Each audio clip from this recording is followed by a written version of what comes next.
தமிழ் சினிமாவோட முன்னணி இயக்குனரான அட்லி பாலிவுட்ல அறிமுகமாகி ஷாருக் கானை வச்சு ஜவான் திரைப்படத்தை இயக்கியிருந்தார்.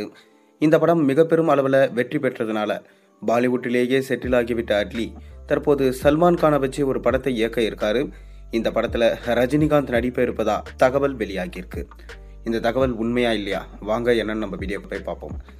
பிரம்மாண்ட இயக்குனர் ஷங்கரோட இயக்கத்துல உருவான நண்பன், எந்திரன் ஆகிய படத்துல உதவி இயக்குனராகியவர் அட்லி. ராஜாராணி படம் மூலம் இயக்குனராக அறிமுகமானார். அதைத் தொடர்ந்து தெரி, மெர்சல், பிகில் ஆகிய படங்களை இயக்கி தமிழ் சினிமாவோட முன்னணி இயக்குனர் மாறிய அட்லி இந்தியில நடிகர் ஷாருக் கான், நயன்தாரா நடித்த ஜவான் படத்தை இயக்கியிருந்தார். பேன் இந்திய திரைப்படமா வெளியான இந்த படம் ரூபாய் 1000 கோடிக்கு மேல வசூல் செஞ்சு சாதனை படைச்சிருந்தது. முதல் படத்திலேயே பாலிவுட்ல மாஸ் காட்டிய அட்லி தெரி படத்தை இந்தியில பேபி ஜான் என்ற பெயர்ல தயாரிச்சாரு. இந்த படத்துல கீர்த்தி சுரேஷ் சமந்தா ரோல்லையும் வருண் தவான் விஜய் ரோல்ல நடிச்சிருந்தாரு. இந்த படம் கிறிஸ்துமஸ் பண்டிகையை முன்னிட்டு கடந்த டிசம்பர் 25ஆம் தேதி திரையரங்குகளில் வெளியானது. கலவையான விமர்சனங்களை பெற்ற இந்த படம் பெரிய அளவில் பாக்ஸ் ஆஃபீஸில் வரவேற்பு பெறல. ரூபாய் 150 கோடி பட்ஜெட்டில் உருவான இந்த படம் உலக அளவில் 50 கோடியை மட்டுமே வசூலிச்சது. இந்த படத்தால் அட்லிக்கு பல கோடி நஷ்டம் என சொல்லப்படுது.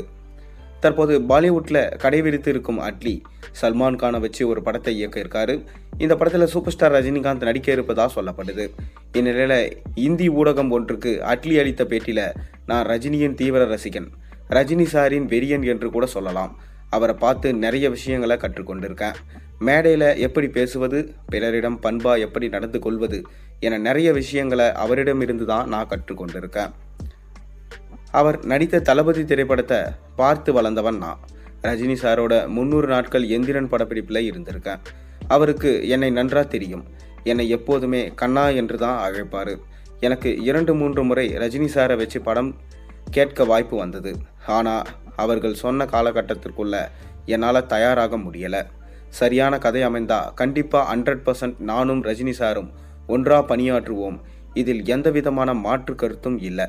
கண்டிப்பா என் இயக்கத்தில் ரஜினி சார் ஒரு படத்துல நடிப்பார் என்றார். சல்மான் கான் நடிக்கும் படத்துல ரஜினி நடிக்க இருப்பதா இணையத்துல தகவல் பரவி வரும் நிலையில அட்லி இவ்வாறு பேட்டி அளித்திருப்பதனால அட்லி படத்துல ரஜினி நடிப்பது கன்ஃபார்ம் என சொல்லப்படுது. நீங்க என்ன நினைக்கிறீங்க? அட்லி நம்ம ரஜினியை வச்சு படம் பண்ணா நல்லா இருக்குமா, நல்லா இருக்காதா? உங்க கருத்துக்களை மறக்காம கீழே கமெண்ட்ல சொல்லுங்க. மேலும் சேனல்ல போடுற ஒரு வீடியோஸும் பிடிச்சிருந்தா மறக்காம சேனலுக்கு சப்ஸ்கிரைப் பண்ணி லைக் பண்ணுங்க, பெல் ஐகானை பிரஸ் பண்ணுங்க. அப்பதான் நான் போடுற வீடியோஸ் எல்லாம் உங்களுக்கு நோட்டிஃபிகேஷனாக வந்து சேரும்.